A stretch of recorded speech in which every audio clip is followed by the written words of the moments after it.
अपने गांव के लाडले कहे जाने वाले जगदीप धनखड़ के इस्तीफे की खबर जैसे ही उनके गांव वालों ने सुनी, वो स्तब्ध रह गए। जैसे ही ये सूचना झुंझुनू के खिटाना गांव पहुंची, लोग एकत्र होने लगे, आपस में चर्चा तेज हो गई और पूरे गांव में भावनात्मक माहौल बन गया। गांव के लोगों को भले ही उनके अचानक इस्तीफे की उम्मीद नहीं थी, लेकिन उन्होंने ये भी कहा कि धनखड़ ने जो पहचान गांव को दिलाई है वो कभी नहीं मिट सकती। एक ग्रामीण ने तो ये भी कहा, उपराष्ट्रपति बनने के बाद गांव में एक बार आए होंगे, पर जो सौगातें देकर गए वो पीढ़ियां याद जरूर रखेगी। वहीं जगदीप धनखड़ के भतीजे ने इस पर क्या कुछ कहा है, सुनाते हैं आपको। जगदीप धनखड़ जी अंकल जी जब राज्यपाल बने थे तो हमारे गांव में बड़ी खुशी का माहौल हुआ कि एक किसान का बेटा, किठाना ग्राम का बेटा राज्यपाल बन गया है। उसके बाद में थोड़े दिन बाद में उपराष्ट्रपति बन गए, तो और भी बड़ी खुशी हुई कि हमारे गांव का बेटा जगदीप धनखड़ जो उपराष्ट्रपति बन गया है। गांव में उपराष्ट्रपति बनने के बाद में पहली बार 8 सितंबर 2022 को गांव आए थे। गांव के विकास कार्यों में उन्होंने कॉलेज बनवा दी, हॉस्पिटल का काम चल रहा है, स्टेडियम, इंडोर और स्टेडियम बनवा दिया, गौशाला, स्कूल में बड़ा योगदान रहा।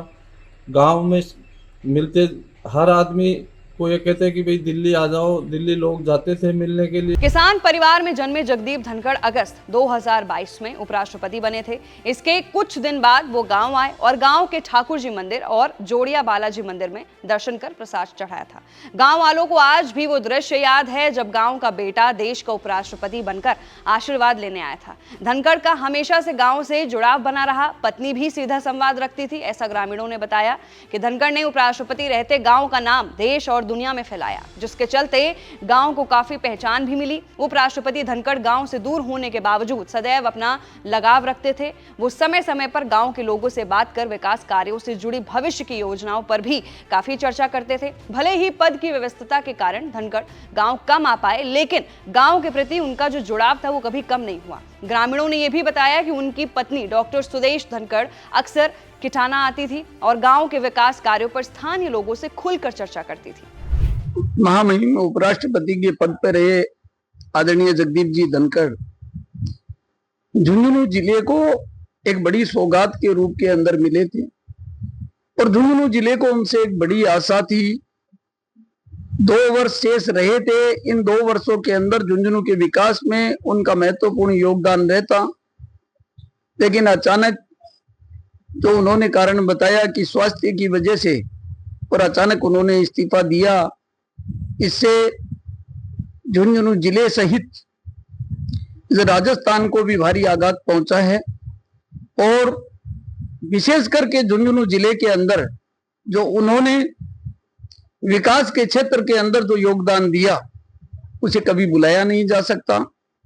उनके उपराष्ट्रपति रहते हुए झुंझुनू जिले के अंदर एक जोश, और आप देखिए कि देश भर के अंदर उन्होंने झुंझुनू जिले का नाम रोशन किया। कानून के बहुत विशेषज्ञ थे, संविधान के विशेषज्ञ थे और इस छोटे से ग्राम से निकल करके इतने ऊंचे पद पर पहुंचना ये गांव के लिए भी सौभाग्य की बात थी और आगे गांव को बड़ी उम्मीदें थी उनसे, भाई ये बने रहेंगे तो अच्छा काम होगा, सड़कें होंगी और बहुत सा काम में काम करवाया उन्होंने।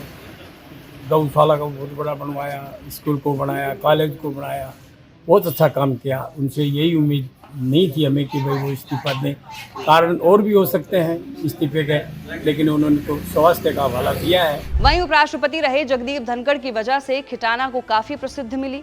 धनखड़ ने विकास कार्यों में भी काफी योगदान दिया। सरपंच प्रतिनिधि हिरेंद्र धनखड़ के मुताबिक उपराष्ट्रपति धनखड़ के प्रयासों से गांव में सरकारी कॉलेज, खेल स्टेडियम, आयुर्वेदिक अस्पताल भवन सहित अन्य विकास कार्य भी हुए। धनखड़ की मांग पर गांव से नेशनल हाईवे का सर्वे कार्य शुरू हुआ था। उन्हीं के परिवार के सहयोग से जोड़िया बालाजी मंदिर में भी निर्माण कार्य चल रहा है। वहीं किठाना के सरपंच सुबिता धनखड़ का क्या कुछ कहना है वो भी आपको सुनाते हैं। स्टेडियम बनवा दिया, कॉलेज है, स्कूल है और हॉस्पिटल बनवा दिए और कई हॉस्पिटल का काम भी चल रहा है। नेशनल हाईवे की भी वो बातें हो रही है, चल रही है। मान लो बात तो वो बन जाए तो और भी गर्व की बात होती है। गांव से वार्तालाप होता था? हाँ, खूब होता था। आते भी थे, चाची जी आते थे वो, तो सबसे बात करते थे, सबसे मिलते जब कोई भी हो, चाहे छोटा बच्चा भी चला गया ना, तो उनकी भी बात आराम से सुनते। ग्रामीणों के मुताबिक धनखड़ की तबीयत मार्च से ठीक नहीं चल रही थी। धनखड़ की पत्नी डॉक्टर सुदेश धनखड़ पहले 4-5 दिन तक गांव में रुकी जाती थी, वहीं तबीयत खराब होने के बाद वो 1 या 2 दिन बाद ही वापस लौट जाती थी। वो भी ग्रामीणों को उपराष्ट्रपति धनखड़ के स्वास्थ्य को लेकर जानकारी देती रहती थी। तो ये वो नज़ारा है, ये वो बातें हैं जो धनखड़ के गांव वासी कह रहे हैं, क्योंकि धनखड़ के इस्तीफे से उनके गांव वाले बिल्कुल खुश नहीं हैं और उन्होंने अपनी प्रतिक्रियाएं दी हैं। साथ ही वो गांव के लिए एक महान व्यक्ति थे, वो लाडले थे अपने गांव के लिए। तो अब उनके इस्तीफे के बाद से गांव वालों पर क्या असर पड़ेगा, आपको क्या लगता है, नीचे दिए गए कमेंट सेक्शन में जरूर बताइए। मैं थी आपके साथ वंशिका सिंह और आप देख रहे हैं एबीपी लाइव।